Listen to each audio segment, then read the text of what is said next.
Praise the lord. నేటి దినపు ఉదయకాల ప్రార్థన. ప్రభువా, ఎవని యొద్దకు వెళ్ళుదుము? నీవే నిత్య జీవపు మాటలు గలవాడు. యోహాను సువార్త 6వ అధ్యాయము 68వ వచనం.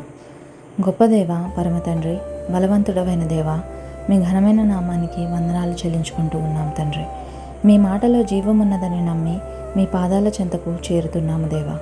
అవును ప్రభువా, మీ మాట చేతనే సమస్తమును సృజించబడింది. మీరు గద్దించగానే సముద్రము పొంగుట ఆగింది, దయ్యములు పారిపోయాయి, వ్యాధిగ్రస్తులు స్వస్థతను పొందారు. మీరు మాట ఇస్తే అది తప్పక జరుగుతుందని విశ్వసిస్తున్నాము తండ్రి. ఎందరైతే ఈ ప్రార్థనలో ఏకీభవిస్తున్నారో వారి అవసరతలను తీర్చండి దేవా.